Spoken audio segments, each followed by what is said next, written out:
some noise for. That would be me, Ryan Neff, your host. Early eating sports buffet with the Ginch. Taste the victory, savor the night. That would be me. Thanks for tuning in here on the Cole County Entertainment Network.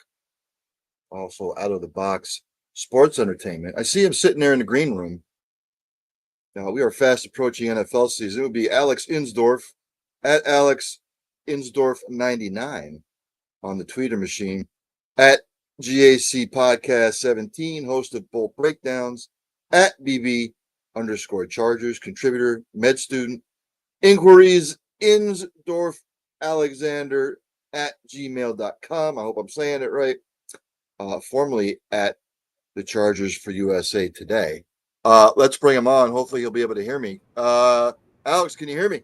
Yeah, I can hear you loud and clear. Awesome. Thanks for joining. So look, let's jump into it here with the Chargers. Obviously, you've got the cloud hanging over Jim Harbaugh's head. What just came down?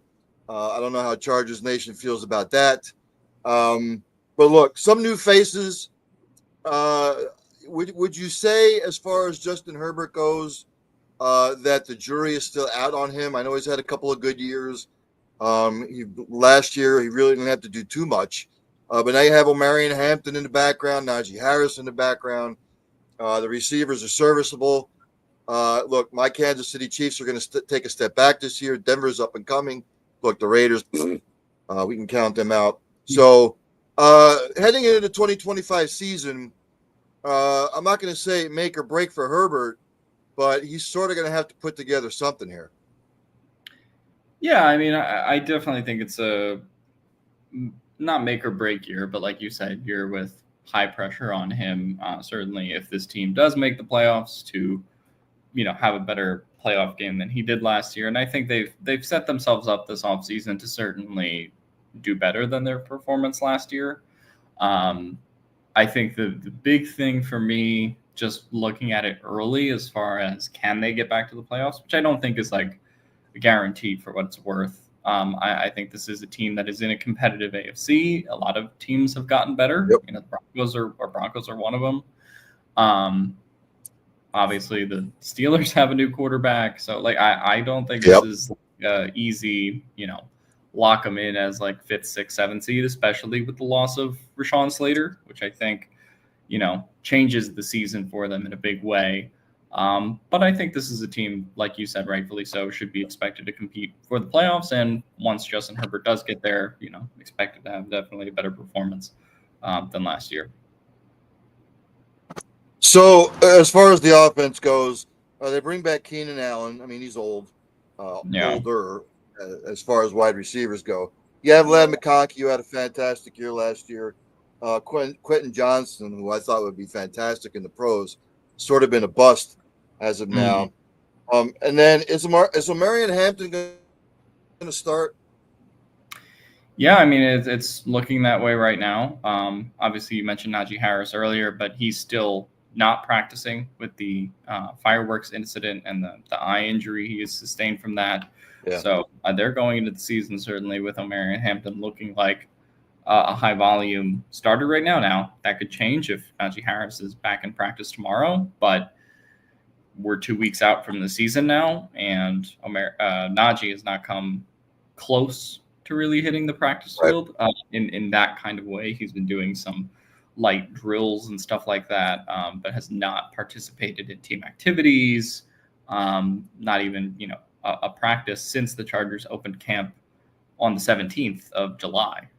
So to me, I think you're looking at him at least missing a couple games, if not hitting the NFI list for 4 games to start the season, which if you are, in fantasy, if you're watching Omarion Hampton, obviously, that's going to be a big deal, and they're going to certainly load him up with carries. Offensive line, get me up to speed on the offensive line, because look, you got Hampton. When Harris gets up to speed, Jim Harbaugh likes to run the football, play solid defense, do just enough, wear them down, ground and pound. Right. So how's the offensive line looking? I think it certainly was looking better 2 weeks ago. Situation with the Rashawn Slater injury, obviously season ending, losing your left tackle. They moved Joe Alt there.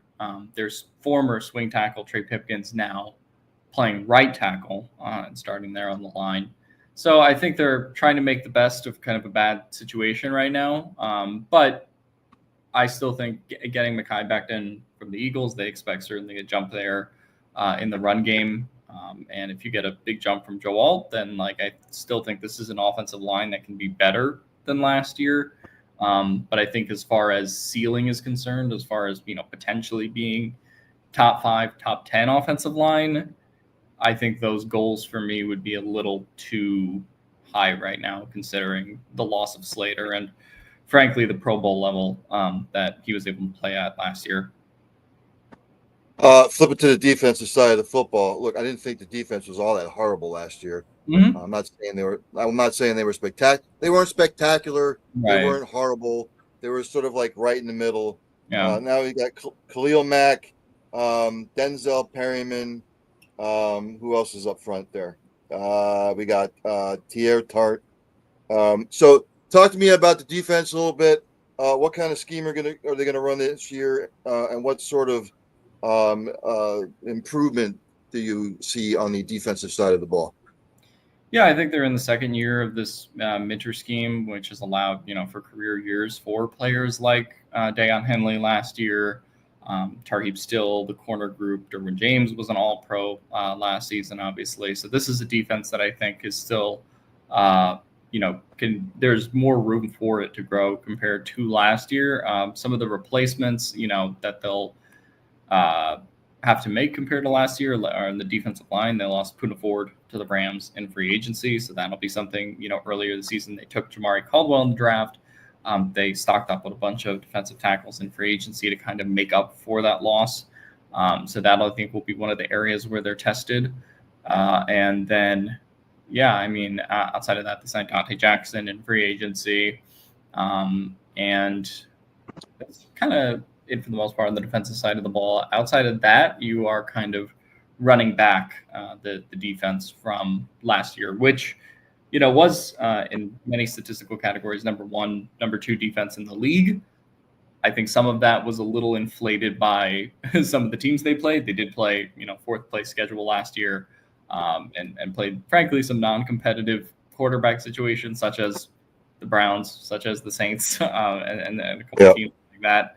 Definitely a harder schedule this year, but I think, with this second year in this Jesse Minter defense retaining that cohesion, I do think there's an expectation, kind of like you're saying. I'm not saying they're going to be necessarily the most elite defense in the league, but certainly can be in that top 10, top 15 range. Again, even if they're not the top 3, statistical defense they were last year. How big of a loss is Joey Bosa going to be?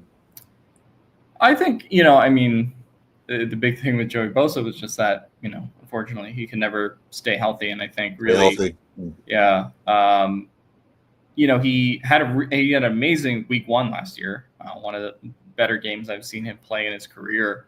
And then, kind of hurt his, I think his hip against Carolina. And then, his back was bothering him. He kind of didn't play after the Steelers game for a couple of weeks, came back week 8.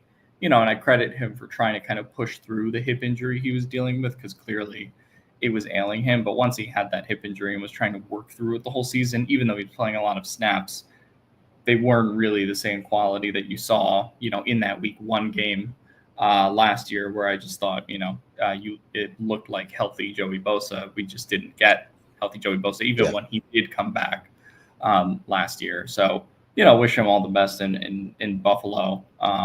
But I think for the purposes of what this Chargers team was, what his cap hit would have been this year, I think it was just kind of necessary for both sides to sort of move on. And Chargers still have Khalil Mack, who they brought back, and they have Tuli Tuipulotu, who I think has played pretty well and could be set up for a big jump in production this year now that he is the edge 2. So I have to ask, the whole Michigan thing. Obviously the NCAA came down on Harbaugh, which I thought when he was going to jump to the NFL, he's not going to go back to college. When all this is said and done, he'll be 74, 75 years old. He did his thing in college. What is the general consensus out there in the media as far as what was handed down to him by the NCAA? I think people out here kind of don't care. I hate to say that, but I think people, I was on an Ohio ESPN network last week, and they're like, "Oh, are people talking about it in Chargers land?" I'm like, "No, we're talking about preseason battles and who the third versus fourth running back is going to be and all this kind of stuff. We weren't really concerned with that, And I think Jim was asked about it, and he basically said he's not engaging with the, of course not, NCAA or anything like that. He's off scot-free. He's in the NFL. So I think, clearly, I think some of Jim's motivation to go back in the NFL could have been the impending NCAA stuff. But I think at the end of the day, he got his championship in Michigan. He won. And so at the end of the day, I think a lot of the NCAA punishing him stuff is kind of just well, you can't break up with me, I break up with you. And so that's kind of how I feel about it. I've just never had second thoughts about Jim as a coach from there. Just, violations. I feel like if you're not committing recruiting violations in the NCAA in 2025, you're kind of almost not trying to win with these kind of programs and the money in college football anyway. So let's delve into the Chargers season. They open with the Chiefs. Mm-hmm. That is that the Friday night game at 8:00, correct? Yeah, that's the game in Brazil. It's just weird. So they start off with the Chiefs, not easy in Brazil, which I wish the NFL would stop doing that stuff. Yeah. Then they get the Raiders. That's on the road. Then they play the Broncos. They get them at home. Interesting 3 AFC West divisional games to jump off the bat there.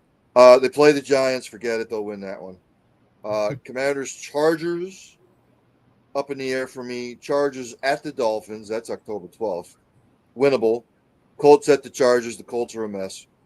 Chargers should win that. Vikings, Chargers, interesting. October 23rd. Then the Chargers at the Titans. The Titans rebuilding. Steelers at the Chargers. When these two teams get together, it always seems to be a defensive struggle. Yeah. Chargers at the Jags. We still don't know what the Jags are. Then they play the Raiders at home. Raiders again, forget it. Eagles at the Chargers. It's interesting because I think if they can beat the Eagles, that'll boost their confidence even more. Yeah. Then they have to travel to Kansas City. They have to travel to Jerry World to play the Cowboys. Home against the Texans, and they finish it out with the Broncos. It's manageable. I'm not saying it's easy, but again, am I saying they're going to win a division? No. Do I think they can vie for a wild card spot? Absolutely. Yeah. I think that 3-game stretch at the beginning, you never want to say the first 3 games of the season are must win, just because there's 14 more games left. But I do really think, as far as the Chargers competing for the AFC West, if you start 1-2 or 0-3 in those divisional games, you're kind of out of the division, a little bit low key. But if you play those first 3 weeks and you're 2-1, you're 3-0, then you certainly still have a chance, to potentially take the AFC West from the Chiefs. So I think probably the most high stakes, first month for the Chargers that I can remember in quite some time. Before I let you go here, talk to me about the AFC West. Of course, my Chiefs got their butts kicked in the Super Bowl. But look, Denver's improved. Chargers are improved.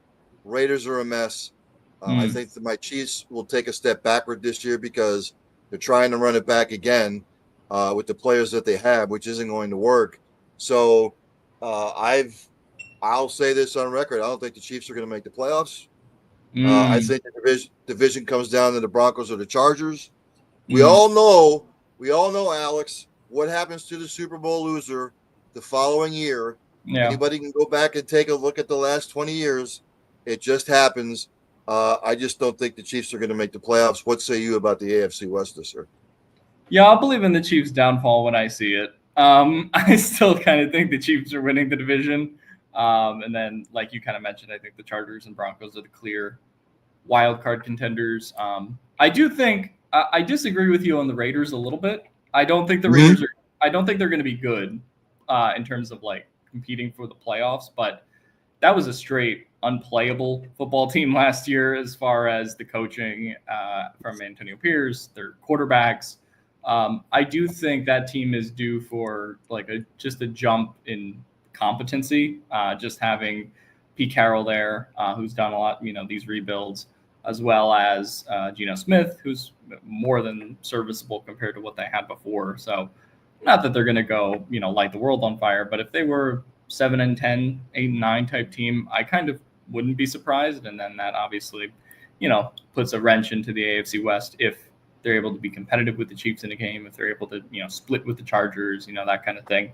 So I definitely think they're a little bit of a factor in the West, but I still have the Chiefs on top, Broncos and Chargers vying for those 2 and 3 spots, and then the Raiders bringing up the rear, kind of like you mentioned.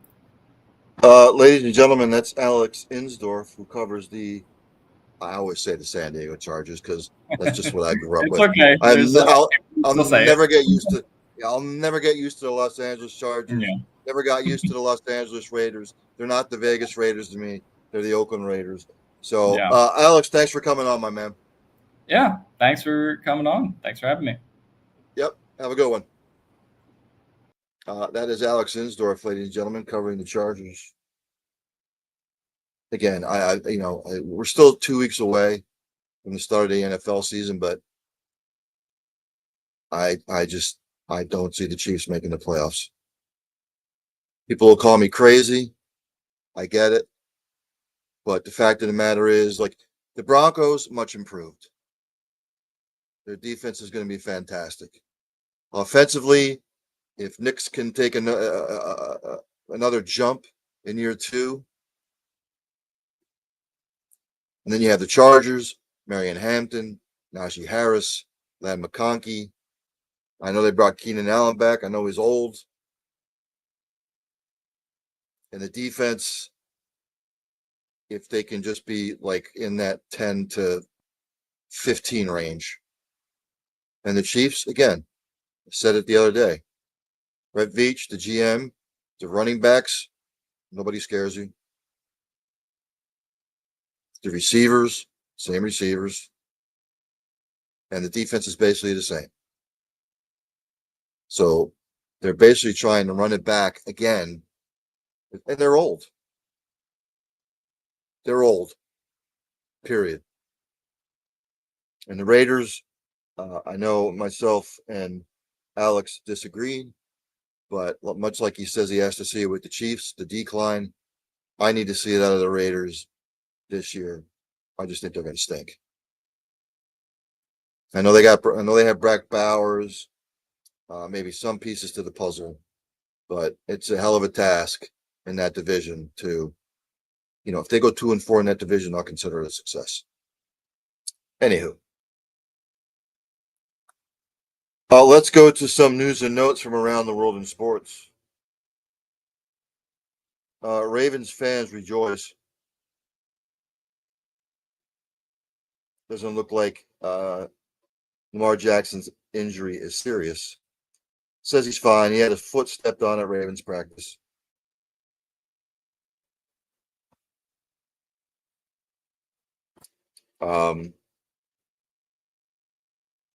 Said he was flexing his right wrist. I thought maybe he had something wrong with his wrist, his throwing arm, the wrist. But it looks like he is fine. So Ravens fans can come down off the ledge. In the world of Mission Impossible and Spies Like Us, the Jets held a secret practice where players called plays on Sunday.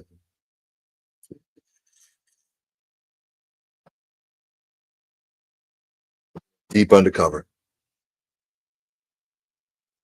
As Axel Foley said in Beverly Hills Cop 2, I'm going deep, deep, deep undercover.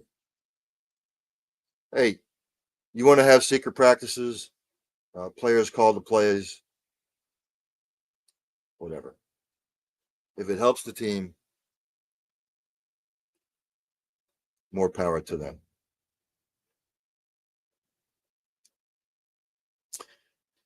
Caitlin Clark has now suffered a bone bruise in her workout.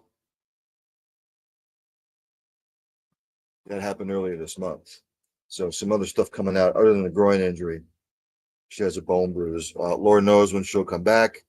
There's no speculation here. I have no idea. It doesn't say when she might be back.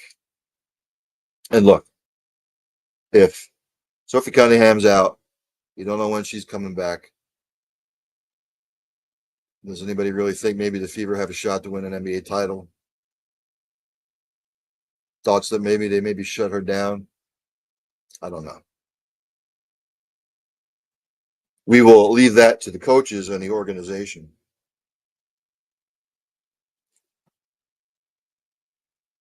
When Myles Garrett was asked about his speeding question or his speeding ticket, he basically said, ask me a different question.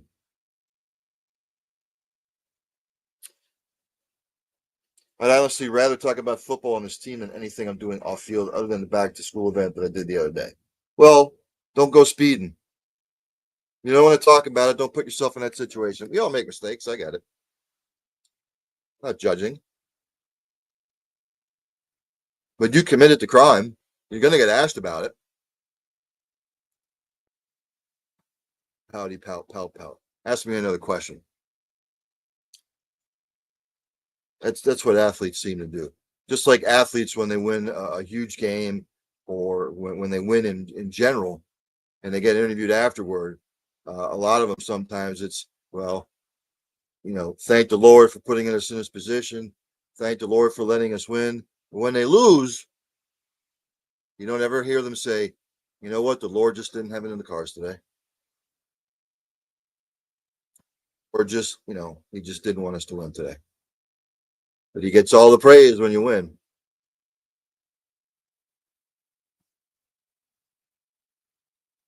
John Cena, ladies and gentlemen, will headline WWE's first WrestlePalooza, September 20th on ESPN. Cena will be joined by Cody Rhodes, Seth Rollins, Becky Lynch, CM Punk, and Drew McIntyre at the WWE's inaugural WrestlePalooza on Saturday, September 20th. The event starts at 7 p.m. Eastern Standard Time at the Gamebridge Fieldhouse. I will be the first one to admit I have not watched WWE probably since 2003. Just doesn't interest me. In the world of boxing, Jake Paul and Gervonta Davis, they'll be squaring off November 14th in Atlanta. So you boxing fans can rejoice for November 14th.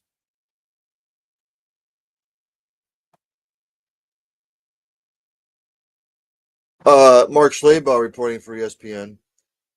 Tiger Woods-led group eyes significant changes to the PGA Tour.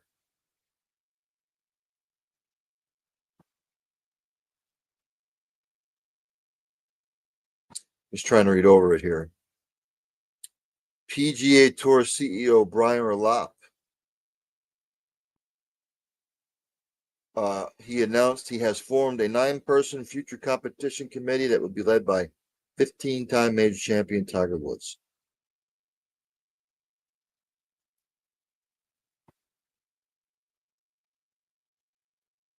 I'm just reading through it here. Doesn't say what those changes are yet. So we'll see what changes they make. What are they going to wear, shorts? Are they going to cut it to 3 days? 3-day weekend.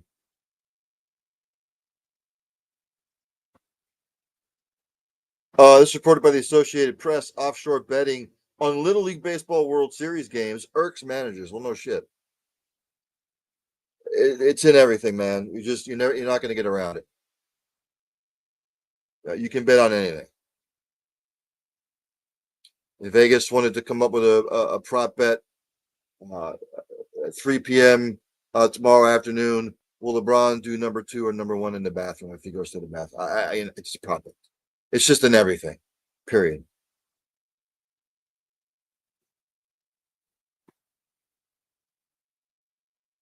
Leave the kids alone. Stop. But there's just betting is in everything. Period. And for a lot of people, it's ruined stuff. There are people who aren't sports fans that will go on FanDuel and DraftKings. They're not sports fans. They just put in their team. They want to win money. That's why they watch. They'll sit there and watch the red zone because they have a team in, and they'll look at the ticker or they'll look at the game flipping back and forth, and they got the stats on the bottom or the side of the screen, and that's why they're tuning in. They don't like football. They just want to make some dough if they can.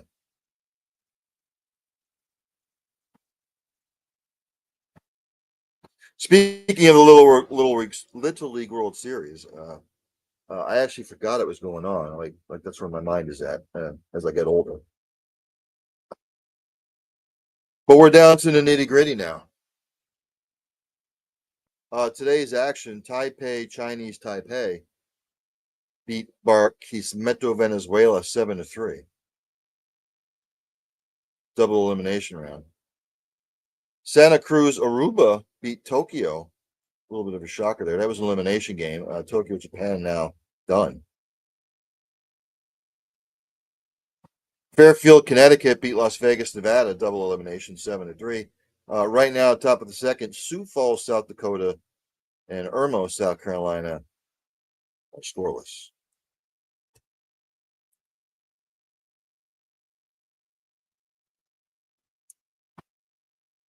Some other news and notes from the NFL. The Broncos have traded Devon Bailey to the Saints for 2 draft picks. That would be a 2026 fourth round pick and a 2027 seventh round pick. So the Broncos obviously trying to bolster up that wide receiver room a little bit, give some more weapons for Bo Nix to work with.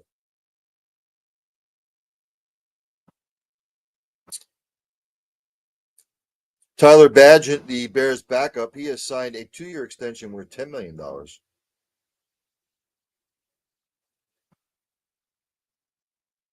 if anything happens to Caleb, whether he sucks or he gets hurt, Badgett has proved a reliable backup.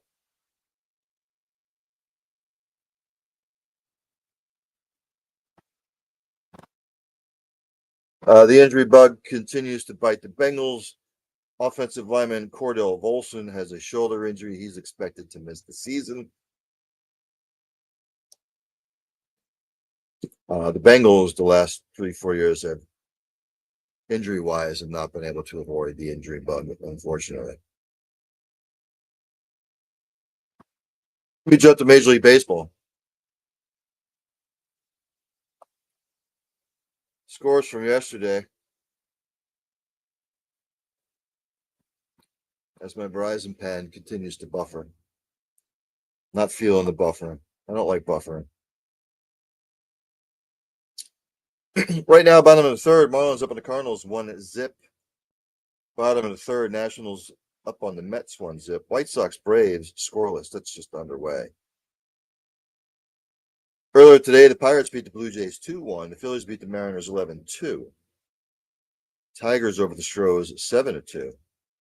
Diamondbacks over the Guardians 3-2. Later on, Yankees at the Rays, Athletics at the Twins, Rangers at the Royals, the Brewers are at the Cubs, Dodgers at the Rockies, Reds at the Angels, Giants are at the Padres.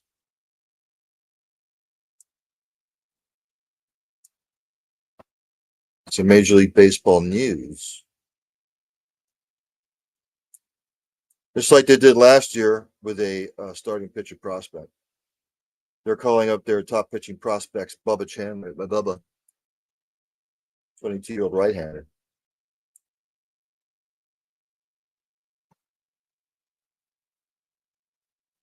So we'll see there. And my Pirates still suck.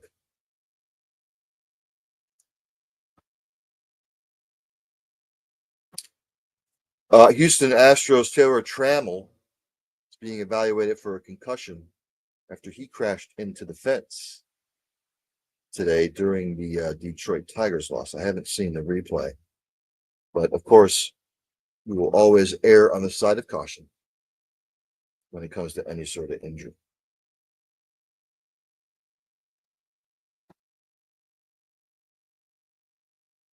Came out today that the Orioles' Felix Bautista had shoulder surgery, and he is going to miss all of next year. So big blow for the Orioles, who are having a season to forget after a good couple of seasons.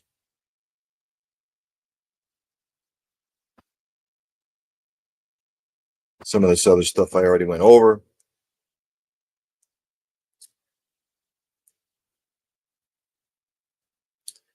Everything about the NBA, there's nothing new that I saw. Let's go to the WA, shall we? WNBA for our English-speaking friends. Yesterday, in a rare loss, the Lynx lose to the Liberty 85-75. The Suns beat the Mystics 80-69. The Storm over the Sky 94-88. The Aces over the Dream 74-72. And the Mercury 98-91 over the Valkyries. One game tonight at 10 p.m. Eastern Standard Time. The Wings are at the Sparks.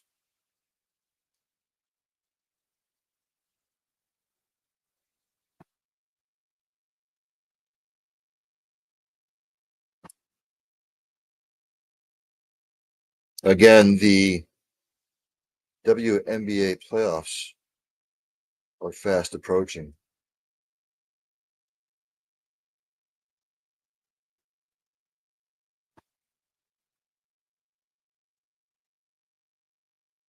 Trying to look at what the seedings would be if the season ended today. But it's not showing me. It's just still showing me the rankings. Went over golf stuff yesterday. Where the tournaments are going to be this week.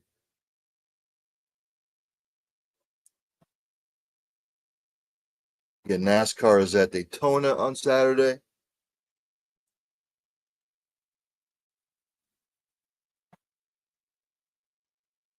I went over the soccer schedule. I will make my soccer picks for the weekend. Let's do it now, because tomorrow is the college football 2025 preview special. 6 p.m. start time. So let me go to the schedule for the English Premier League. Again, if I had 3 hours worth of show, if I had the time to do 3 hours worth of show, actually, I would just do a soccer show, because it would take me 2 hours to go through everything when it comes to all the leagues in soccer. So the English Premier League week number 2 kicks off on Friday. That would be at 3 p.m. Eastern Standard Time. West Ham will be hosting Chelsea. Chelsea with a 0-0 draw with Crystal Palace this past weekend. Not the way they wanted to start. Then on Saturday,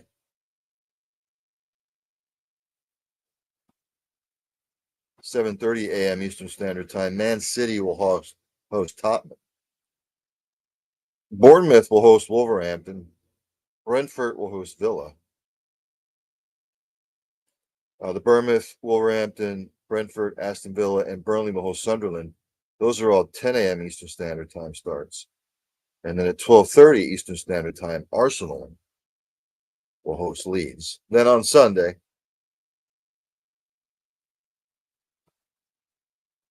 I said on Sunday, at 9 a.m. Eastern Standard Time, Crystal Palace will host Nottingham Forest. Everton will host Brighton.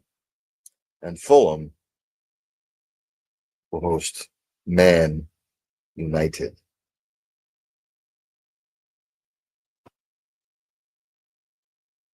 On Monday, a big one, Newcastle will host Liverpool. And then we start getting into when they break the season up, XYZ. So again, college football special tomorrow. Let me just run down the guests that I hope. I've confirmed most of them. We'll see what happens. Jared Pruger, who covers Penn State, he'll be on 8 o'clock tomorrow. Dylan Sin, he covers Indiana football. He will be on at 7 o'clock. Scott Wright, who covers Oklahoma State, he will be on at some point. Jason Priester, hopefully, he covers Clemson. He should be coming on. Patrick Garvin, covers Georgia football. He's confirmed to come on. Tom Kakert covers Iowa football. Hopefully he can make it on. Jim Hammett, who covers Pitt. And hopefully at some point he will be on. Jamie Vinnick covers Washington State. Hopefully at some point he will be on. Jason Staples, who covers North Carolina, he'll be on in the 9 o'clock hour. The Inside Pack Sports, who covers NC State, they will be coming on. Brett Vito, hopefully, who covers North Texas, he will be coming on at some point. Jared Hamilton, who covers Missouri football, he'll be on at the top of the hour at 6 o'clock when the show kicks off.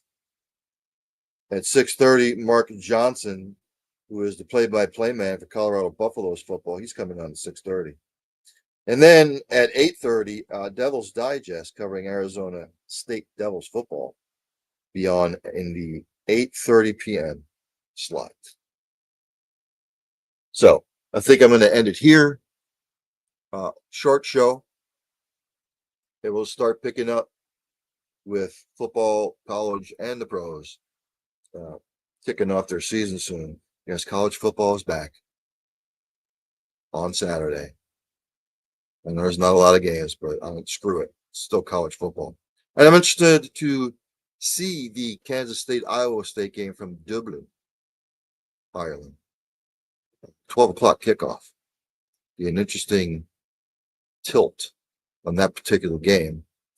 Like I said the other day, a lot of money coming on the over at 49.5 for that game. Kansas State, one of the favorites this year to win the Big 12 and make it to the college football playoff. Again, just like last year, I believe whoever wins the Big 12 will most likely be the only team from the conference that makes the college football playoff, but we'll see. As I end every show, practice compassion, practice empathy, have passion for what you do. Hug somebody. It might make their day. Tell somebody you love them. You might not get a second opportunity. And for God's sakes, if you see somebody struggling, ask questions, inquire what might be bothering them. It might be helping them in a way that you never thought it would have, and you might just be saving a life. So, with all that being said, I will see everybody at 8 o'clock for End Zone to End Zone, hopefully with my co-host for the evening, Mike Fuji Fiordimando. Dandy Don, take me out. Turn out the lights, the party's over. They say that all good things must end. Call it a night, the party's over. And tomorrow and next year starts the same old thing again.